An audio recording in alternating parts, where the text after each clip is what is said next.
Chapter 6. Ghost in the Machine.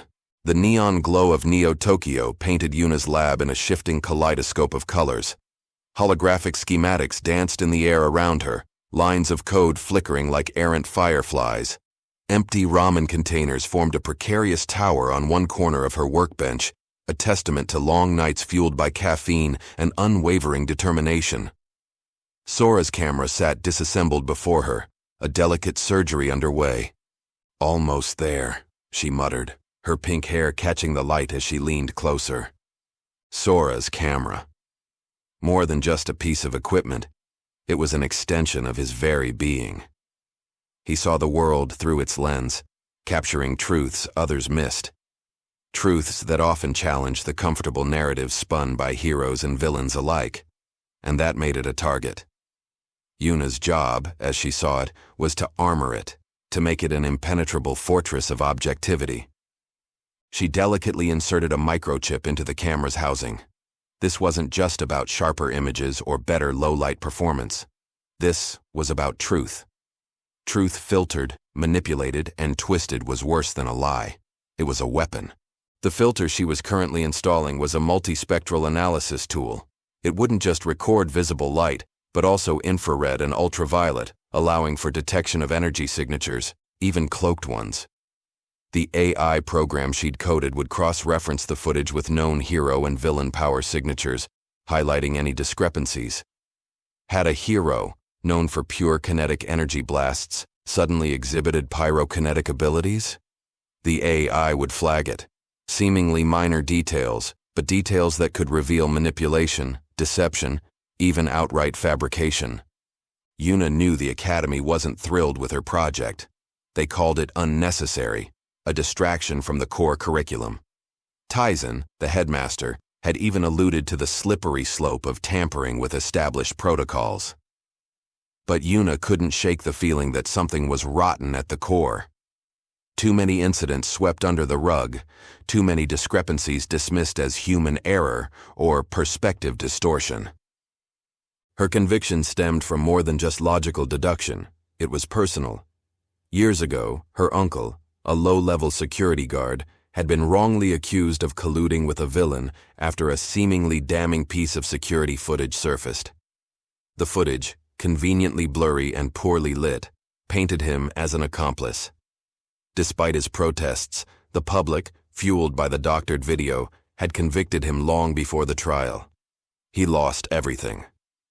Yuna never forgot the injustice, the feeling of helplessness as a distorted image ruined a good man's life. That experience became her driving force. She wouldn't let it happen again.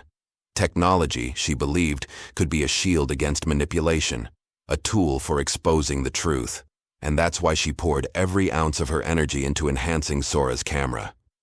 A soft chime resonated from her workbench. The AI diagnostic was complete.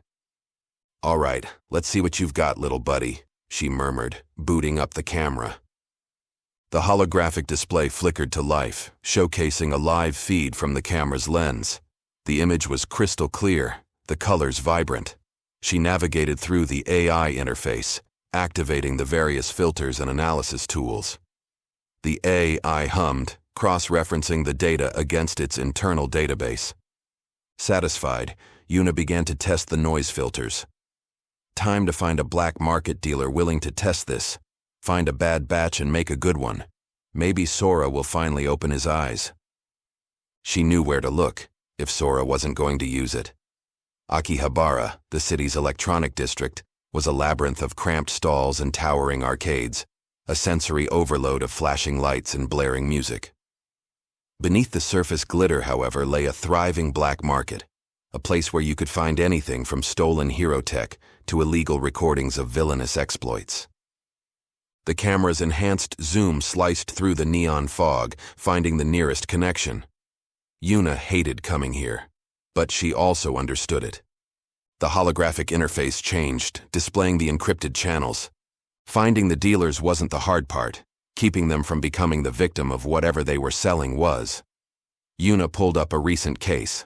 A hero who, accidentally, leveled 3 city blocks during a fight with a low-level thug. The official report blamed it on a malfunctioning power regulator. Yuna suspected something else. She made a copy for Sora to have a look later.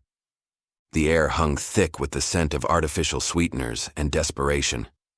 People brushed past her, their faces hidden in shadow, whispers of deals and dangers weaving through the crowd.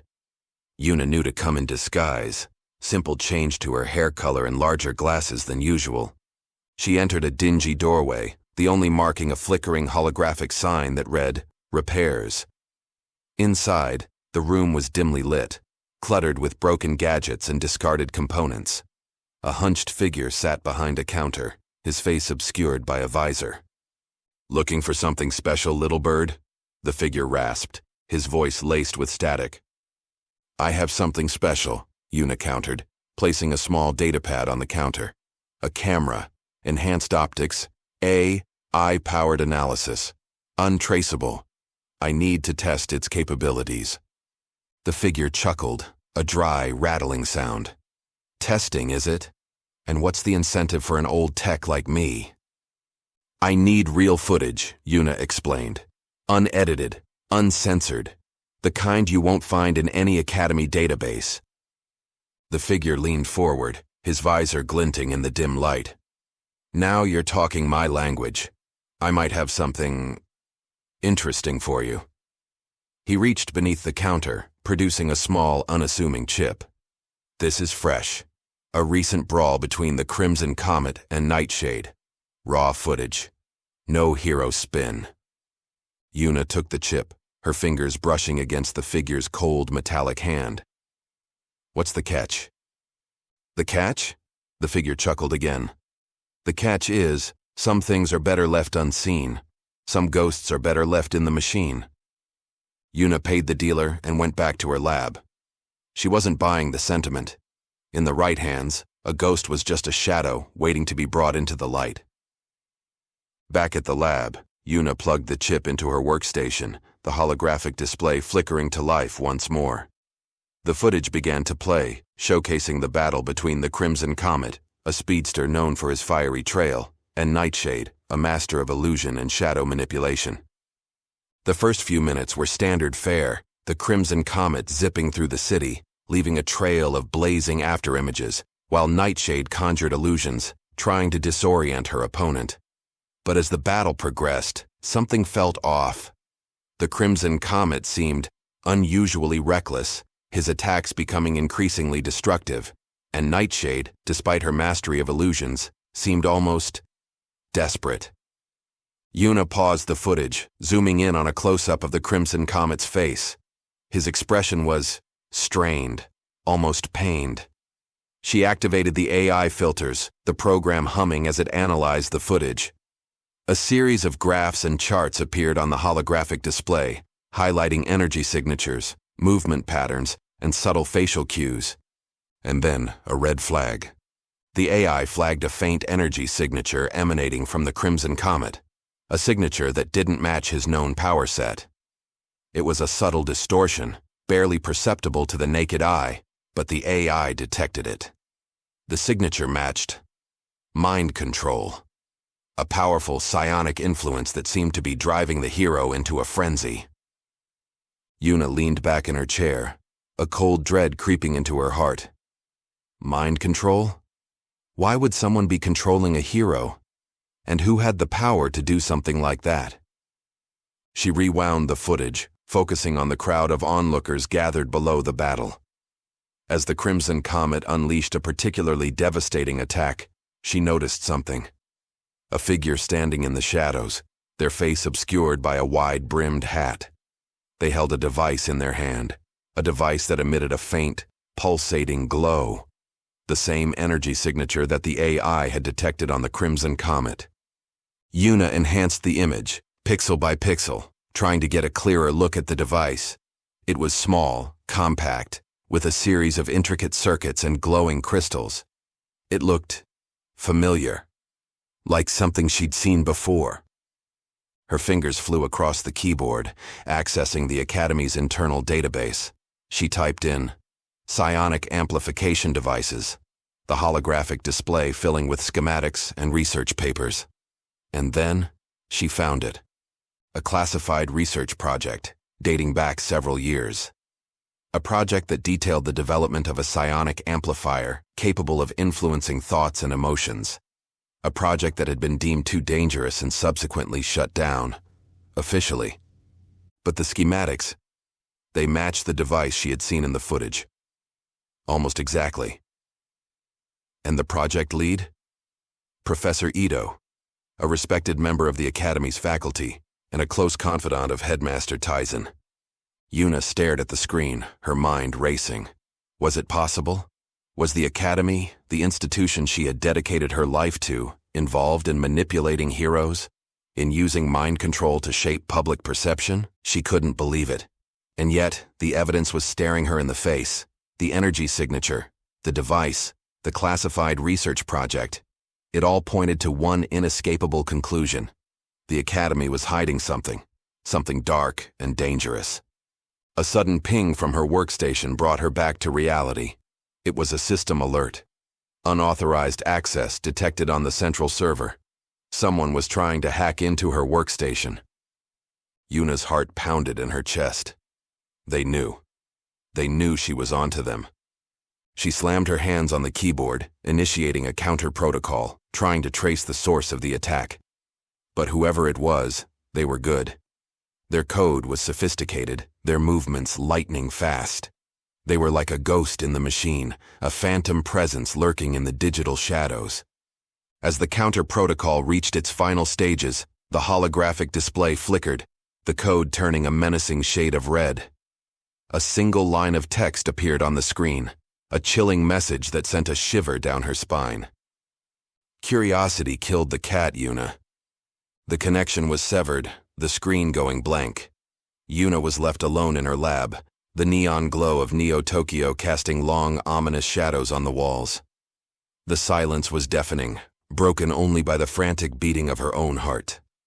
She had stumbled onto something far bigger than she could have imagined, something that threatened to unravel the very fabric of the Academy, of the entire hero-worshipping society. And now she was a target. Taking a deep breath, Yuna decided to put her faith in her work. She couldn't tell Sora what had happened just yet. It was too dangerous. She'd have to protect herself, protect her project, until she could find a way to expose the truth. Yuna accessed the Academy system through its back door. The repair logs. If someone had created an illicit tool, they would need to maintain it. The records were easily manipulated, though. Too many to hide them all. She just needed to find the right one, and find out to whom it was assigned. Her fingers tapped across the keyboard, searching every record of repairs. There, the faint code glowed on a cracked screen. Oral capacitance amplifier, assigned to Team Aegis. Yuna knew Team Aegis was practically the Academy's golden ticket. Privately funded, hand-picked, and constantly in the public spotlight. Something wasn't right. If their technology was intentionally manipulated, it put a target on them, which meant the next piece of the puzzle would have to be Sora. A ping from the camera itself vibrated on her workbench. A low-level signal. Someone was using it to record. Yuna checked the logs, and the hairs on her neck stood on end. Someone was altering the camera's default settings. The ghost in the machine was no longer content to observe. It was rewriting reality. The Academy was manipulating the machine in real time. Yuna shut down her system. This wasn't just about Sora's camera anymore. This was about a war for the truth, and she was right in the crosshairs. She needed to warn Sora, but how could she do that without putting him in danger? She needed a plan, a way to expose the truth without getting herself, or Sora, expelled, or worse.